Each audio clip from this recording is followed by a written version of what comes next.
Retomando, a morte é um fenômeno íncito da vida, que não pode ser desconsiderado. Neuroses e psicoses graves se estabelecem no indivíduo em razão do medo da morte. Paradoxalmente, nas expressões maníaco-depressivas, levando o paciente a suicidar-se ante o temor de a aguardar. Isso é fato. Isso é fato. Numa análise psicológica profunda do homem, numa análise psicológica profunda, o homem teme a morte, porque receia a vida. Transfere inconscientemente o pavor da existência física para o da destruição ou transformação dos implementos que a constituem. Acostumado a evadir-se das responsabilidades mediante os mecanismos desculpistas, o inexorável acontecimento da morte se lhe torna um desafio que gostaria de não defrontar, por consciência, quiçá, de culpa, passando a detestar esse enfrentamento.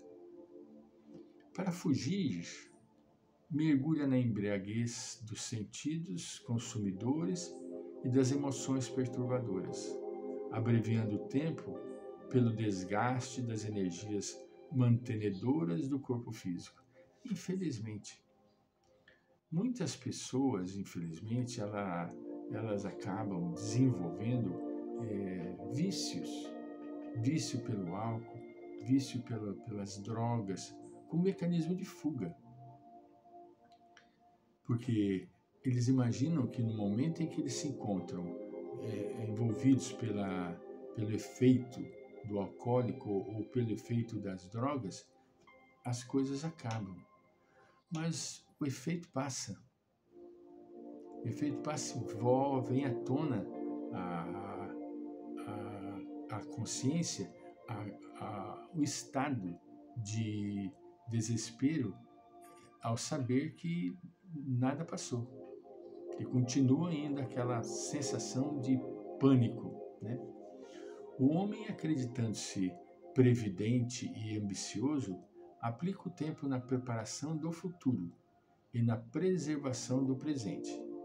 Entretanto, poderia e deveria investir parte dele na reflexão do fenômeno da morte, de modo a considerá-lo natural e aguardá-lo com tranquilidade e disposição emocional, nem o desejando ou sequer evitando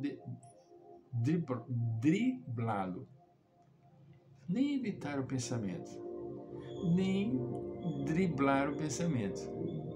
Enfrentar com consciência. Enfrentar com consciência, não é? A educação que se lhe ministra desde cedo, face ao mesmo ativismo apavorante da morte, é centrada no prazer, nas delícias do ego, nas vantagens que pode retirar do corpo, sem a correspondente análise de temporalidade e fragilidade de que se revestem. Graças a essa inadvertência, espocam-lhe os conflitos, as fobias, a insegurança. Muito triste. O indivíduo, não adianta ele fugir, ele se esconder. A realidade é presente na vida. A morte é uma realidade presente na vida. Um momento diário de análise em torno da vida física predispõe a criatura a projetar o pensamento para mais além do portal de cinza e de lama em que se deteriora a organização somática. Tudo no mundo físico é impermanente. Fundamental essa colocação. Essa colocação eu diria que é a moral da história. A impermanência. Entende? Nós não temos nada absolutamente nada na vida que seja permanente, a não ser a existência espiritual, a existência do espírito, não é? Tudo no mundo é impermanente, e tal impermanência pode ser vista sob duas formas, a exterior ou grosseira e a interior ou sutil. Nada é sempre igual, embora a aparência que preserve nos períodos de tempo diferentes. Por isso mesmo, tudo se encontra em incessante alteração no campo das micropartículas até o instante em que a forma se modifica, faz o sutil de impermanência. Um objeto que se arrebenta em um corpo vegetal, animal e humano que morre passam pela fase da transição exterior, grosseira, para uma outra estrutura, experimentando a morte. A morte, todavia, não elimina o contínuos da consciência após a disjunção cadavérica. Se desde cedo cria-se o hábito da meditação a respeito da consciência sobrevivente, independente do corpo, a morte perde o seu efeito tabu de aniquiladora, odienta, destruidora do ideal, do ser e da vida. Meditar nas realidades da vida. Uma das realidades da vida é a transição, é a impermanência. Nós somos seres que estamos de passagem neste mundo. Isso a gente precisa entender, não é? O tradicional enigma do que acontece após a morte deve ser de interesse e relevante para o homem, que meditando encontra o caminho para decifrá-lo. Deixar-se arrastar pelo pavor ou não lhe dar qualquer importância constitui comportamentos alienantes. A curiosidade pelo desconhecido, a tendência de investigar os fenômenos novos são atrações para a mente perquiridora, que encontra recursos hábeis para os cometimentos.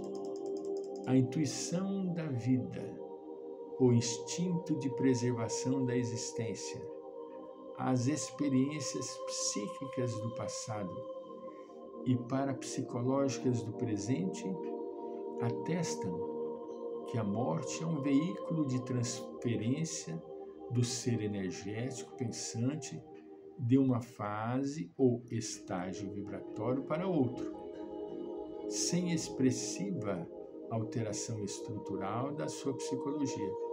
Assim, morre-se como se vive, com os mesmos conteúdos psicológicos que são os alicerces, a inconsciência, do eu racional, que é a consciência.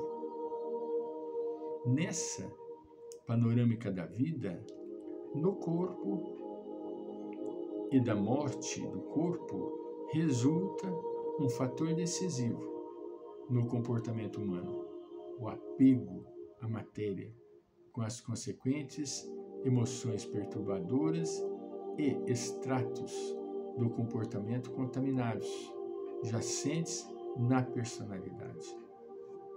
Sob um ponto de vista, a manifestação do instinto de conservação é valiosa por limitar os tresvarios do homem que, diante de qualquer vicissitude, apelaria para o suicídio, qual acontece com certos psicopatas. De certo modo, frenado inconscientemente, enfrenta os problemas e supera-os com a ação eficiente do seu esforço dirigido corretamente. Por outro lado, os esclarecimentos religiosos, embora a multiplicidade dos seus, enfoques demonstrando que a morte é período de transição entre duas fases da vida contribuem para dimitizar o pavor do aniquilamento.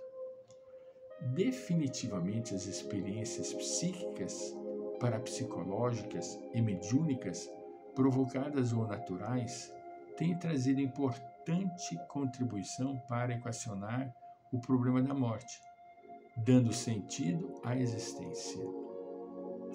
Conscientizando-se o homem da continuidade do ser pensante após as transformações do corpo através da morte, através da morte da forma, alteram-se-lhe totalmente os conceitos sobre a vida e as suas condutas no transcurso da experiência também se modifica.